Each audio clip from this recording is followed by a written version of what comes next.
a des toilettes sur le bateau.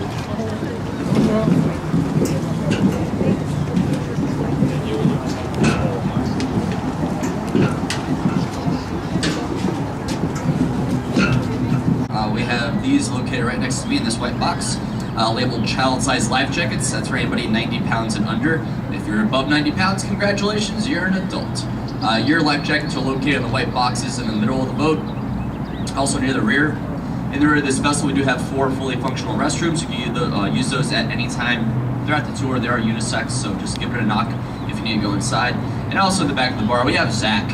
A full-service bar is open, ladies and gentlemen. We have beer, wine, soda, chips, pretzels, hard liquor. Zach. Aside from that, please no standing on the benches, leaning over the railings, yeah. Jean-Baptiste, Point du Sable. I'm going to show you where he lived a bit later on, but it's a bit further down the river. But for right now, I want to draw your attention over to these 3 flags that you see just in front of us. You've got the U.S. flag on the very top. Beneath that will be the flag of Illinois, and then to the right of that is the flag of Chicago. 4 red stars, 2 blue stripes, 3 white stripes. So that's the city's flag. The significance of it, well, the stripes on there are meant to go across. 4 red stars are 4 different events that kind of shaped the city's past.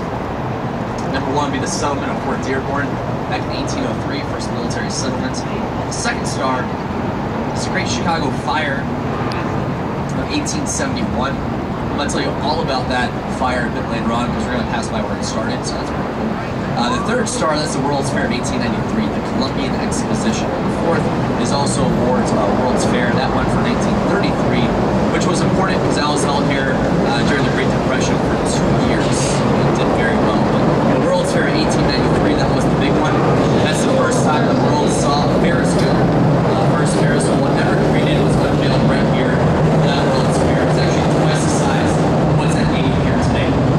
Also the first time that we saw Cracker Jacks, autonomous pancakes, electricity being used for the first time, and also PBR, Pabst Blue Ribbon beer that was introduced to the world.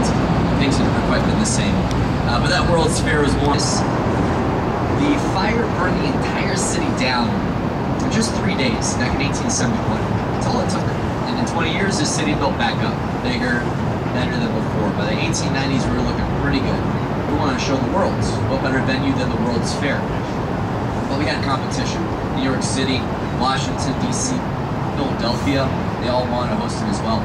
So we sent our representatives across the U.S. and across the globe to speak very highly of this city, and we got that World's Fair. Millions of people came to visit, including a lot of politicians from rival cities who saw that we lied, so we call those. We deserve that nickname though, because we did brag a lot. But it was very successful here, nonetheless. And it was all mainly thanks to one guy. His name is Daniel Vernon. There's a really good book out there called Devil in the White City. Has anyone given that read? Spaces. And that creates a sense of pride in people.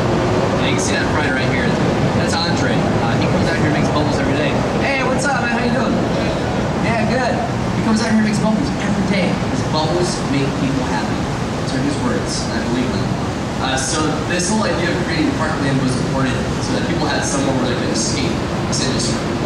And you see that today. All you can do is look at a map of the city. Most of the neighborhoods are paved this way. Side where that spiral staircase is. You go all the way up to the top. That's where there usually is a bust of his head. They moved it across the street, but that's where his home was. So this was the shoreline, and this is all water.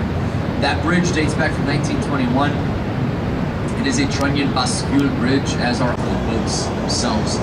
Everything on the right-hand side used to be very industrial. A lot of factories, not a whole lot to see, except for this building coming up just in front of us on the right-hand side. We are going to see the Wrigley building. We're going to go on the right in just a second. It dates back from 1921 and 1924, depending on which tower you're talking about. It is a design of Graham, Anderson, Brooks, and White. This firm we're going to talk about a lot throughout the tour, just because they're responsible for a lot of buildings we'll see. But they are responsible for actually financing this building is, of course, William Wrigley. When I say William Wrigley, most of the time people just think of gum. Wrigley gum. The Wrigleys did not start by selling gum. They actually started by selling soap. It's located in soap. So the Wrigleys decided to just kind of sell gum. Just in front of us to the left, I want to show you the jeweler's building. You're going to see it has a dome on the very top of it, about midway up.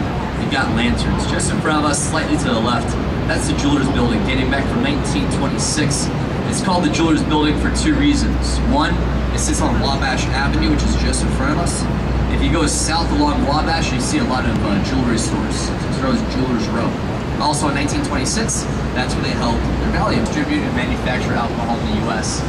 So now you have the rise of speakeasies, underground and legal bars, which the very top of that building was. That dome that's on the very top of the building, that was called the Stratosphere Lounge. And that was a speakeasy owned by who? Al Capone, the biggest gangster of all time. He drove his car into that elevator to take him about midway up, and then he took stairs the rest of the way. But he used the same elevator to get in and out of this building. Go along, it's something. The choice is yours. There's also entertainment on here. If you want to go see some live music, there's a House of Blues on this property. There's a bowling alley. There's a bar, a ping pong bar, owned by Susan Sarandon. Literally anything you can imagine on this property. In 1964, there was a theater, there was a skating rink. This is a city within a city. That was the purpose of it. Designed by Bertram Goldberg back in 1964 to combat this exodus that you found in the city. A lot of people were moving into the suburbs. Starting in the 1940s, you had factories that were built out there to help with wartime efforts for World War II. After that, businesses were moving out there. Then you have families moving out into the suburbs because there's one clock tower on it that says Whirlpool. Anytime you see a building in the city with a visible clock tower like that, it's very low lying. Chances are it dates back to the early 1900s. Back when people couldn't really afford watches all too much, you always knew what time it was. But if you use that clock tower as a point of reference, you can see that it separates the sections. So this side is closest to us. You have 1, 2, 3, 4, 5, 6 sections. On the other side of that building, you only have 5, so it's not symmetrical. But it was until 1930. That's when the city decided to tear down the whole side of that building. And this was done to combat traffic congestion. There's a lot of traffic. They just tore down the side of that building to make this street wider for more cars. So this is a pretty good example of how the city has grown. This wide. We made it wider, we made it deeper. Streets have also gotten taller to have sewage lines for sanitation purposes. There are some sections of the city this actually went up 6 feet. The buildings around it were submerged. But through that, we never really forget where we come from. And on the left-hand side, this building does a really good job of that. This is the Builder's Building. Built in 2 different eras. You had the original portion directly to the left, dating back from 1924, done by Graham, Anderson, Ropes, and White. Classical design, a lot of ornamentation on there, decoration. And then you have that skinny fabric right next door. Right-hand side, you're going to see the Apparel Center. It's now home to the Chicago Sun-Times. You can see inside of the logo says Chicago Sun-Times. On top of that, it's a Holiday Inn. The base of the building, the brick base, where it says 350, that was a textile factory. There were no windows because they were afraid the sun's rays would shine through and damage the fabric. Nowadays, it's home to Illinois Institute of Art. Well, it's really also going to be the name of these condominiums that they're building on here. These were all 3 branches of the Chicago River meet. Main branch is what we started on. The south branch is over here on the left. North branch, we're going to swing on to in just a second. So all 3 branches meet right here. If you were to look at this from an aerial view, it would look a lot like the letter Y. As you walk throughout the city, keep your eyes open. You're going to see this a lot. On the side of traffic light boxes, electrical boxes, sometimes a floating bar crawl happening here before we had a local government. We had 3 bars and a hotel, which are North Branch right now. And on the right-hand side, you can see on the gates that emblem that I told you about. Why? Most of the time it's flipped upside down throughout other parts of the city. And on the left-hand side, the Riverbend condominiums. This building right here, the entire building is the width of just one condo. That's it. So all the glass that you see here, those are the living rooms and the balconies. On the west side, it's still thin is because of 2 things. One, the river hugs it here to the east. On the west side, you got train tracks. You can't build out any further. So that middle portion with the opaque glass, that's how cool it was inside. The guy responsible for this project, his name is Harry Weiss. It was Harry Weiss. He passed away. He's not responsible for building this. He just kind of fixed it into residential. He did design these beasts, not just an architect, the man also a sailor. He loved being on his boat so much that every building he creates is a triangle, so it looks like a sailboat. Only reason why.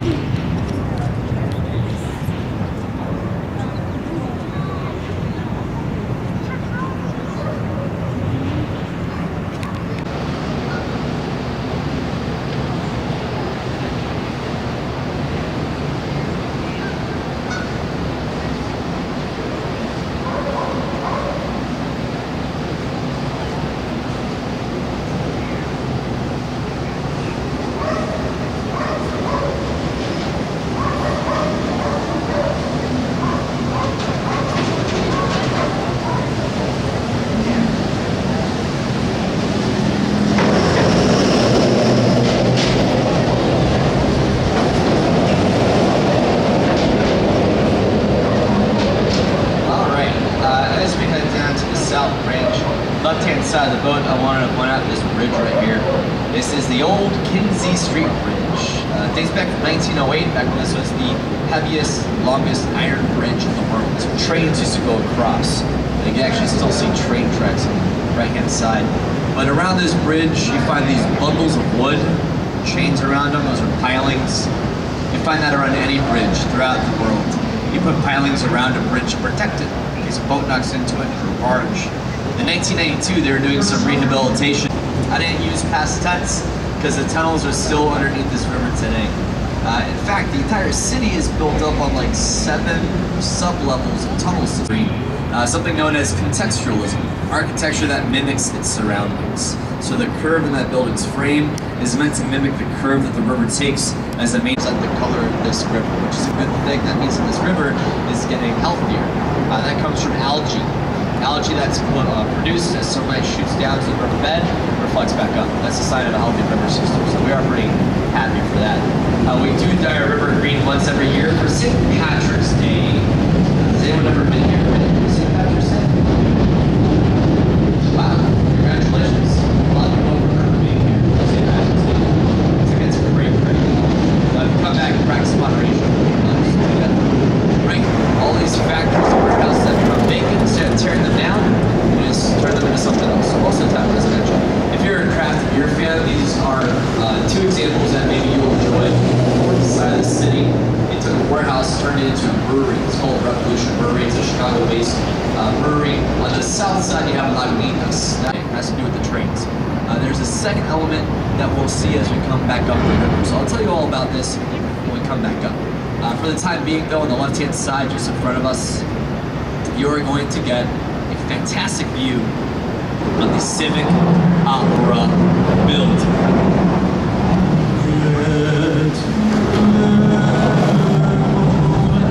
There's a really good example of Art Deco. Now, within Art Deco, one of the key elements is a big stress on verticality. You see that right here. The reason for the setback in that building, the Opera building, any buildings throughout the city, due to zoning codes. There's one passed in 1816, the other in 1823. They mandated that every building in the city that reaches past this very severe situation. And as we continue on the right-hand side, I'd like to draw your attention over to this small black building with X's on it.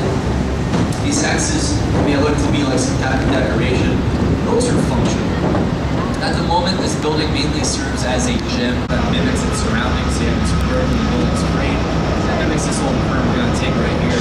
And the glass is reflective, so big. Might be true because roller skates were invented. Also, the Butler brothers, I showed you their factory earlier. You can imagine large volume, large building. Although this has not been used for mail since 1996, for 2 decades now, it hasn't been used for mail. It has been used in some movies. If you saw The Dark Knight, one of the newer Batman films, right in the beginning, the Joker breaks the post office. Yay! There it is. That's a little bit smaller than the old one. But that just means that it's more efficient, right? Opening day, 1996. The first truck rolls in. They forgot to measure the tires on the trucks for the beer. Ready to ignite. Just need that spark. That spark starts from the west. It continues north. It continues east. It hits this river. Normally that's it. End of story. Smoke, fires.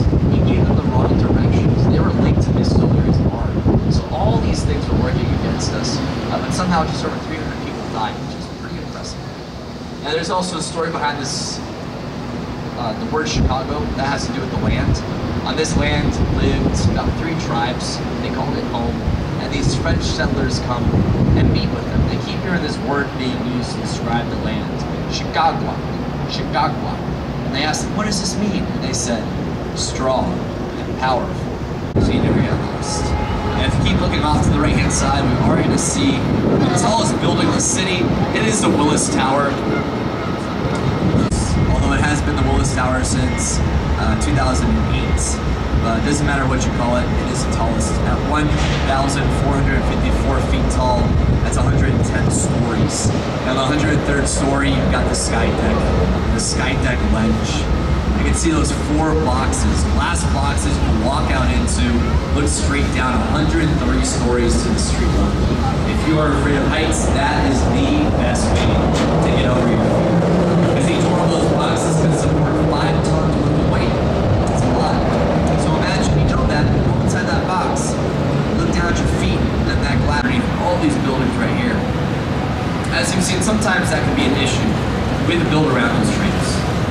been a concern at the turn of the century. There were no buildings. All you had were trade. Tutankhamun, the world went crazy for all these Egyptian themes. And they try to make this building look a little bit like the Sphinx. So you can imagine the Sphinx with its two paws shooting out to the front of it. If you take a look at this building, you'll see it has two sections that do the same thing. A public space along the river. First of its kind, just because we were ashamed of this. As I said earlier, this building was once flammable. So we were so ashamed of the river, a lot of buildings didn't have history in just a second. How many of y'all remember Ferris Bueller's Day Off? Yeah. The 30th anniversary is coming up this year. This building on the right-hand side, 333 West Wacker, we saw beforehand. This is where Ferris' dad was working the entire day. He's a closest estimate, so they made their money back. And just in front of us is another double story, like a bridge. Also, you've seen a lot of bridges.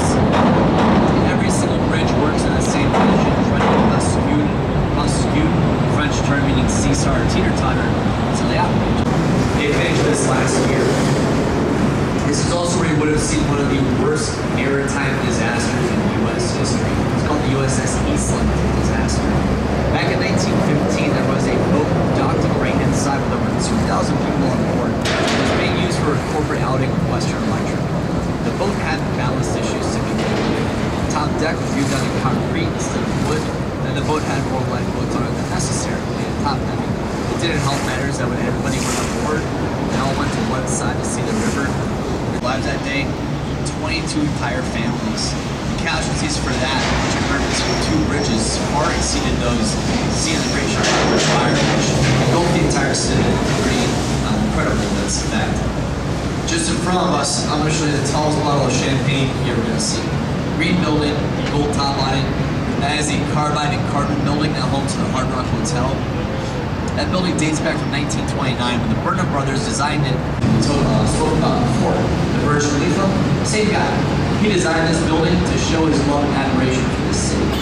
Take a look, you'll notice how the trunk kind of sits back at different points. The setbacks, those are made to level up with the Now I guarantee if you go on Lake Michigan for a sunny day, the lake is the same color as that glass.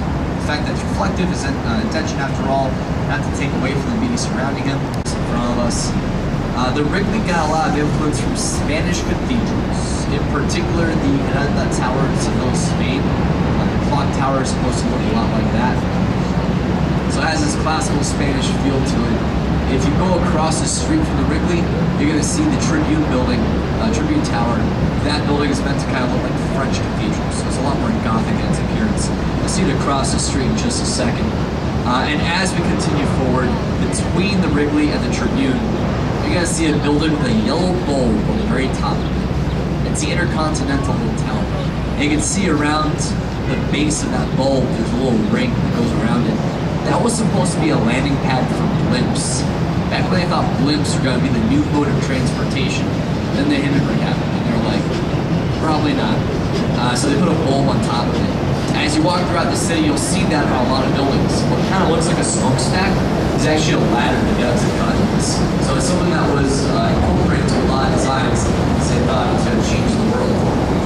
Left-hand side of the boat, the Tribune Tower, to get a much better view of it. This is normally when you go onto your balcony and you look over the ledge, what do you tend to see? The street down below you. But now when you look over, you see your neighbor, and then their neighbor, and their neighbor, and their neighbor.